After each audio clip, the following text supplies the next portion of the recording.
বগুড়া সারিয়াকান্দিতে old and child care home ঘরহারা অভিভাবকহীন অসুস্থ শিশু বৃদ্ধ বৃদ্ধা মানসিক ভারসাম্যহীন মানুষের নিরাপদ আশ্রয়স্থল হয়ে উঠেছে। সারিয়াকান্দি উপজেলার ফুলবাড়ী ইউনিয়নের রামচন্দ্রপুর গ্রামের স্থানীয় পল্লী চিকিৎসক মোহাম্মদ সেবিন মিয়া নিজস্ব জমির ওপর old and child care home নামে বৃদ্ধাশ্রমটি গড়ে তুলেছেন। সরেজমিনে গিয়ে দেখা যায় ইউ প্যাটার্নের টিন শেড মেঝে পাকা ভবনটিতে 4টি কক্ষ, একটি রান্নাঘর, 2টি শৌচাগার রয়েছে। পুরুষ ও নারীদের জন্য আলাদা কক্ষ। একটি রুমে বয়স্কদের কোরআন পাঠ শিক্ষা দেওয়া হয়। বিনোদনের জন্য রয়েছে 2টি টেলিভিশন। বিদ্যুৎ সংযোগের পাশাপাশি রয়েছে নিজস্ব জেনারেটর ও সৌর বিদ্যুৎ ব্যবস্থা। বর্তমান এখানে 12 জন বৃদ্ধা বসবাস করছেন। সেবিন মিয়াকে কেউ আব্বু বলে ডাকেন, কেউ কেউ বাবা বলে সম্বোধন করেন। খাবারের পাশাপাশি পরনের কাপড়, জুতা, স্যান্ডেল, তেল, সাবান, টুথব্রাশ, টুথপেস্ট, কম্বল, সোয়েটার দেওয়া হয়। এমনকি ওষুধসহ চিকিৎসা সেবা নিশ্চিত করেন। আরও জানা যায়, বৃদ্ধাশ্রমে বিনোদনের জন্য প্রতিদিন নিয়ম করে সবাই মিলে গল্পের আসর বসে, লুডু খেলা, বালিশ খেলা করা হয়। মাঝে মধ্যেই ছোটখাটো নানা অনুষ্ঠানের আয়োজন করা হয়।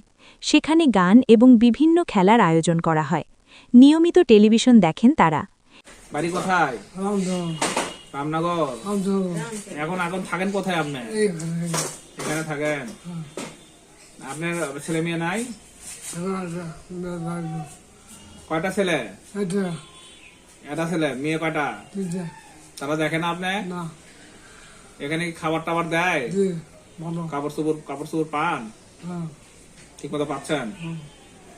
এ বিষয়ে বীর মুক্তিযোদ্ধা ও প্রাক্তন সৈনিক বাবলু মিয়া বলেন, অত্র এলাকা মানে যেখানে খবর পায় সেখানকার অসহায় লোক যার যে বৃদ্ধদেরকে মা বাবা খাবার দেয় না, তাদেরকে কোনো থাকার বাসস্থান নাই, রাস্তায় পড়ে আছে, সেখান থেকে উঠে নিয়ে এসে সেই এখানে নিজ খরচে তার নিজের পকেটের পয়সা খরচ করে তাদেরকে খাওয়াইতেছে, চিকিৎসা দিচ্ছে।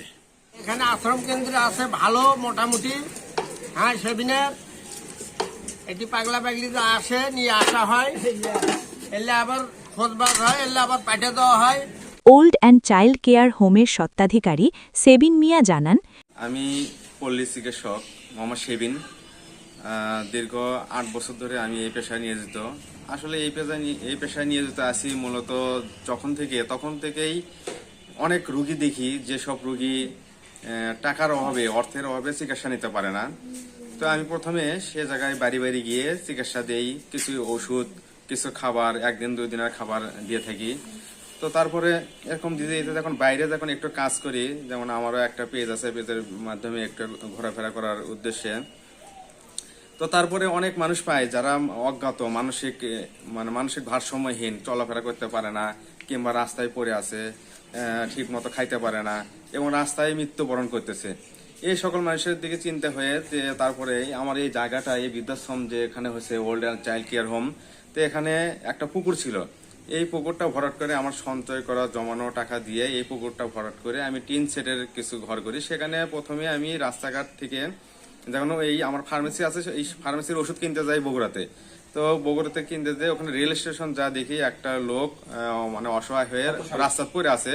এটা আপনার 2024-এর শেষ দিকে, ডিসেম্বরে। তো তখন আমি তাকে নিয়ে এসে এখানেই রাখি। তারপরে নিয়ে এসে তাকে তো রাখার মতন, তা তো বাড়িতে রাখার মতন করে পরিবেশ নেই, তো তারা আবার ওখানেই প্রস্রাব পায়খানা করে।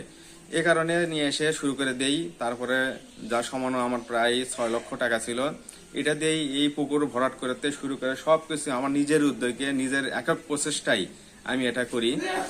প্রায় এখন বর্তমান আছে 12 জন। আমার এখানে যে কটা সিট আছে সমস্ত সিট এখন বুক হয়ে গেছে। খুঁজতে খুঁজতে প্রায় যে কজন আছে সবারই ব্যাকগ্রাউন্ড খুব ভয়াবহ। আমার অনেক ভিডিওতে সে দেখতে পাবেন, কারো ছেলে আছে, মেয়ে আছে, কিন্তু তারা দেখে না। আবার কেউ মানসিক ভারসাম্যের রাস্তায় পড়েছিল, আবার কারো স্বামী অন্য জায়গায় বিয়ে করা নিয়ে মাথা নষ্ট হয়ে যায়, পাগল হয়ে যায়, তারপরে ওনাকে দেখার আর কেউ নাই। এই সকল লোক রাস্তাঘাটে পড়ে থেকে পচিয়ে গলে মারা যেত। সেগুলোকে আমি আমার কাছে রাখছি। এখন তাদেরকে 3 বেলা গরম ভাত খাওয়াচ্ছি, ইনশাল্লাহ। শুধু আমার একক উদ্যোগে আমি খুব কষ্ট করে চালাচ্ছি। মাঝে মধ্যে কোনো বড় মাপের লোক আমাকে সহযোগিতা করেনি।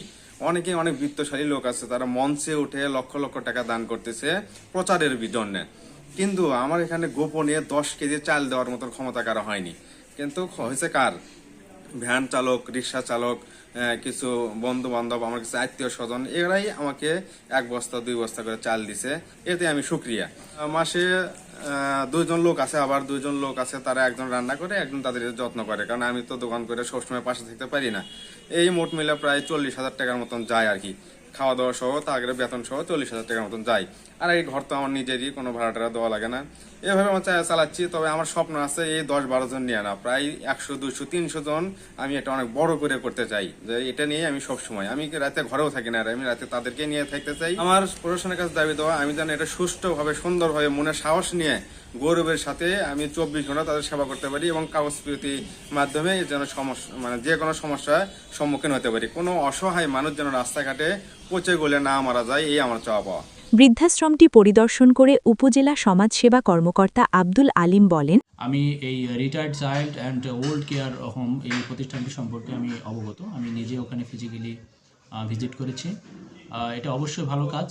যারা সমাজে বেওয়ারিশ এবং যারা ভবিঘরী হিসাবে যে সকল বয়স্ক মানুষগুলো ঘোরাফেরা করে, চলাফেরা করে, এই ব্যক্তি এই প্রতিষ্ঠানটি যিনি চালাচ্ছেন, উনি এই সকল ব্যক্তিদের উদ্ধার করে এবং তাদেরকে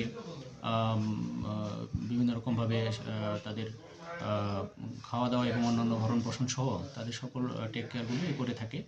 তো এটা অবশ্যই একটা ভালো কাজ, কিন্তু আমার কাছে মনে হয়েছে যে ওখানে স্থানীয় যারা আছে তারা এই কাজ সম্পর্কে খুব বেশি অবগত নয়।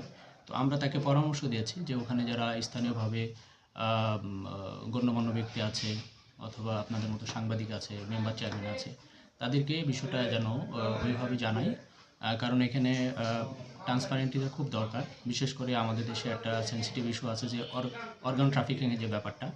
তো আমরা অথরিটি তো সবসময় আসলে ওইভাবে ক্লোজ মনিটরিং করতে পারি না, আমাদের কিছু সীমাবদ্ধতা আছে।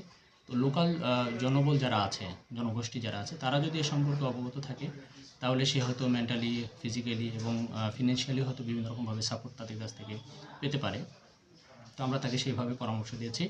আর আমাদের বরাবর প্রয়োজনীয় যে কাগজপত্র থাকে সেগুলো যদি সে আমাদের কাছে সাবমিট করে, আমরা সেটা যাচাই করে সঠিকতা পাইলে আমরা আমাদের ঊর্ধ্বতন কর্তৃপক্ষের নিকট আমরা এটা প্রেরণ করবো এবং তাকে যাতে সরকারি নিবন্ধনের আওতায় নিয়ে এসে সরকারিভাবে বিভিন্ন রকমভাবে পৃষ্ঠপোষকতা করা যায়, সেটার ব্যাপারে আমাদের যতটুকু করার আছে আমরা সেটা চেষ্টা করবো সর্বোচ্চভাবে। ধন্যবাদ।